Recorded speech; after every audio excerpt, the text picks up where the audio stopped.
to Whitney Houston!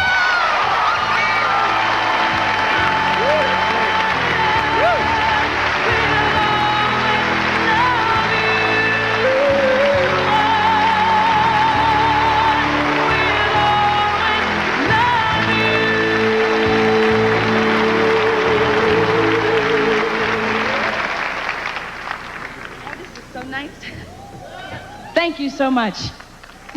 Thank you. Listen, I got a lot of folks to thank, so I'm going to put this down for a second, okay? Dolly, of course, coming from you, this is truly an honor. You wrote a beautiful song. Thank you so much for writing such beautiful songs, really. We were on a mission searching for songs for The Bodyguard. What would be the song that is going to make this movie tie together? Kevin and I, of course, went through. You know, Kevin's a music lover, so he knows all the old songs, new songs. You know, he loves it. So he kind of went through his little collection, and he came up with songs that he thought were, you know, suitable for the movie. And I had some songs of my own. Well, one day I was in the trailer, and we heard Dolly Parton's song before, and I went by it, you know, because it was a country version, and I really wasn't listening. Kevin brought it back to me in the trailer one day, and he said, "I'm telling you, this is the song." He said, "You must listen to the song." I cleared the trailer, and I listened to the song, and it hit me. I was like, oh, he's so right.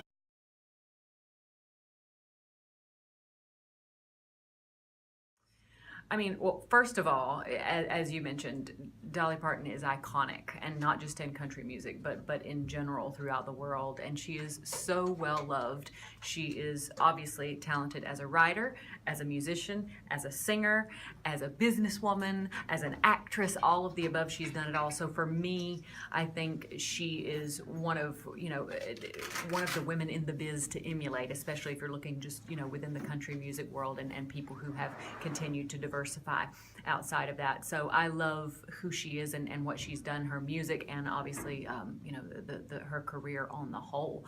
And it's pretty much one of those things, because she is so iconic, that when you get the call and you answer and they say, "Hey, Dolly Parton," you just say yes. Whatever it is, you just say yes.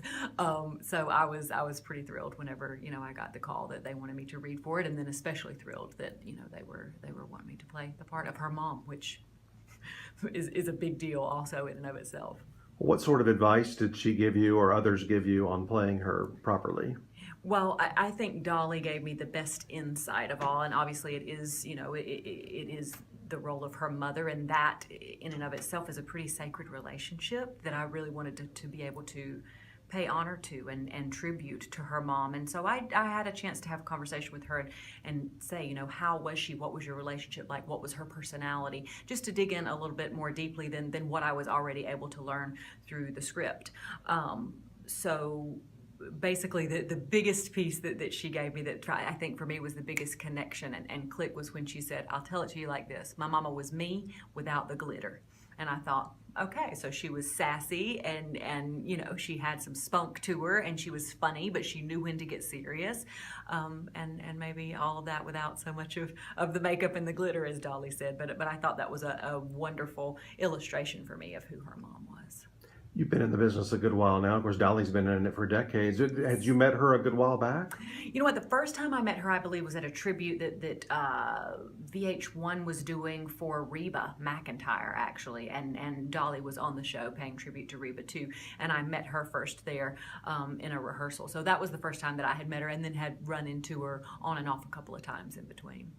I had met you, Dolly, a couple of times, but just in passing. We had done, I think, one year we did a VH1 tribute to Reba. I'd met you there, and one time at CMA Fest, I'd met you there. But this was just in passing, and obviously as a fan and being blown away, having the opportunity to get to know you a bit more through these movies, not only in the times that we've spent together, but when you play a role like that. I was super excited for this sequel, I will be honest, not only in the opportunity as a process to get to make the movie, but to learn more about the story and learn more about your story as a little girl, to get to hear those stories continued, because we see obviously in you a woman that everybody knows, and we have these ideas about you, but to get to know the person from your story and your childhood, I think that makes it so much more intimate. And to get to play your mom, which is such a sacred relationship. It you know what I'm really saying? was, So- and you did it so well.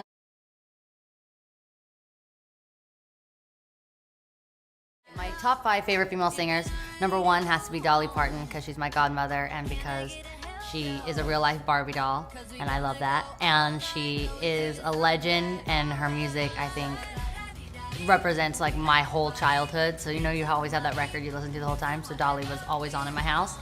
And yeah, and she's just the most special person in the world. So she's number 1. It's funny, you said a thing when I was watching you on stage last night, and it's so true. And anytime I go and interview Dolly in Nashville, you mention Dolly's name, and every single person says one word: love. Yeah.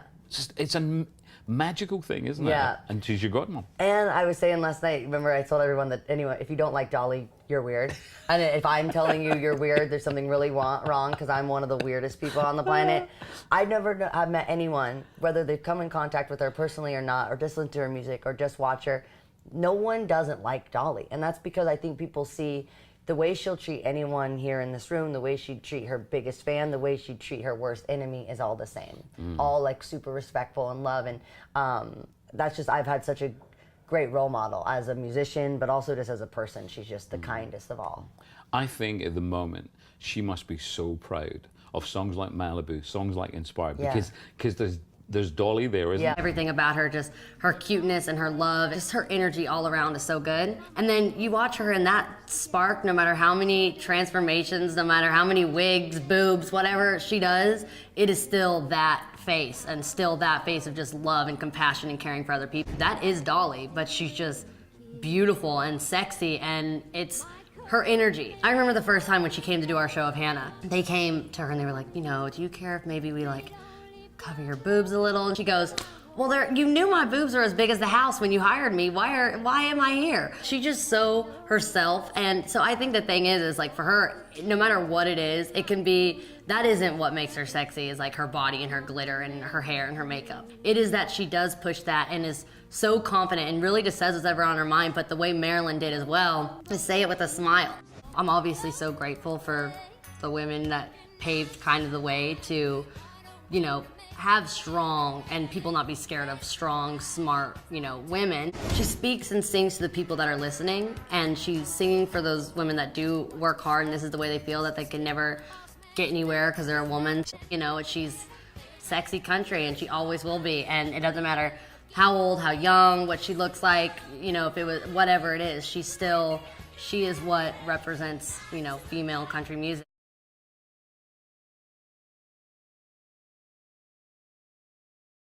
I think she's got a fun side, a silly side, and you know, the great thing about her, she doesn't take herself too seriously. In the eye of it all, you know, whenever you see her with someone and having that conversation, whether it's Johnny Carson or Letterman or whoever, she's laughing and making fun of herself. And I think when you're a little bit self-deprecating, you completely diffuse, unarm everybody. You know, you just. And all of a sudden, oh, it's okay. She's making fun of herself a little bit. Porter, you know, and my dad never missed a Porter Wagner show. And we were reminiscing one day, you know, 20 years later, whatever it had been, and we're singing songs and playing music. And I said, hey, Dad, sing a Porter Wagner song. And he goes, I don't know any Porter Wagner songs. I said, what do you mean you don't know any Porter Wagner? We watched him every weekend. He goes, you did? Listen, pal, I was watching Dolly.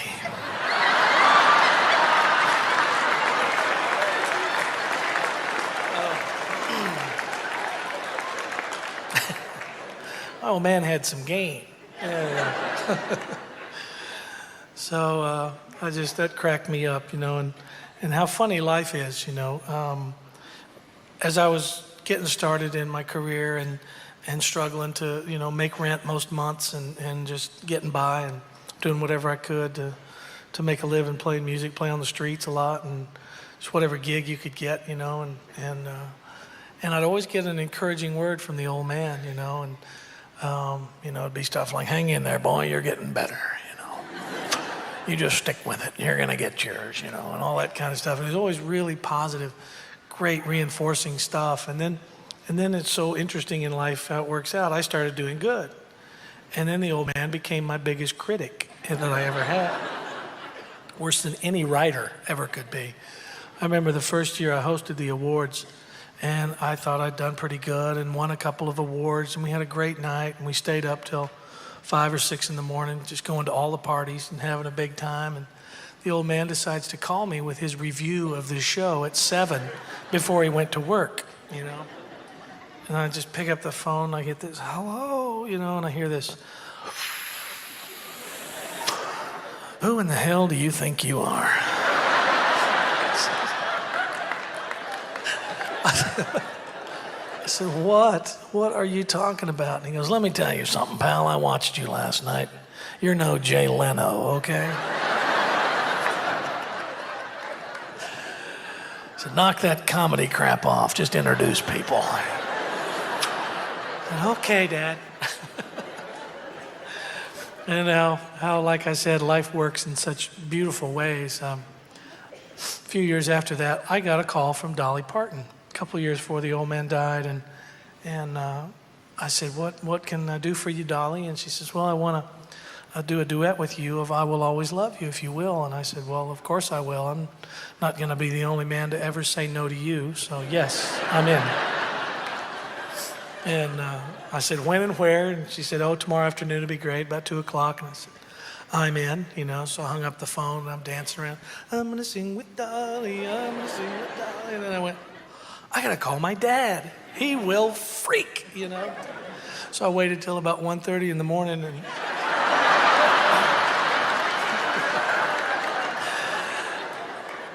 I called him up, and I get this feeble, hello, Dad, it's me, Vince. And I hear this, Vince who? I said, Dad, you're not going to believe who called me today. And he goes, I don't care who called you. I can't believe you woke me up at 1:30 in the morning. I wish I was there. I'd kick your ass. I said, no, you're not going to believe it. It was unbelievable. He goes, I don't care. I'm hanging up. Goodbye. I said, Dad, it was Dolly Parton. He goes, really? I said, what'd she want, boy? What'd she want? I said, she wants me to come and sing a duet with her tomorrow afternoon of I Will Always Love You. And he says, I'll be right down. Hung up the phone. And he lived in Columbus, Ohio, and I think he got up right then and got out of bed, took a bath, put on his suit and tie, a little Brill cream in that hair, and came to Nashville in the Suburban as fast as he could get there. And we were heading for the studio, and he's, am I really going to get to meet her, boy? Can I? Oh, God. This is going to be great. Oh, boy. Yeah, she's couldn't be nicer. She's great. And he goes, oh, God. Oh, boy. I said, you think maybe, would it be too much if I ask if I get a picture, And I said, no, she's the kindest woman you'll ever meet. It'd be great, and no sweat. And he's just, nuts, and he gets to the studio, and of course she totally fawns all over him, loves on him, hugs on him, kisses on him, and pictures, you name it, whatever he wanted, he got it. And boy, I knew my dad for 40 years, and I got that picture back of him and Dolly Parton together. Hands down, biggest smile he ever had on his face. It's true. That picture looks something like this.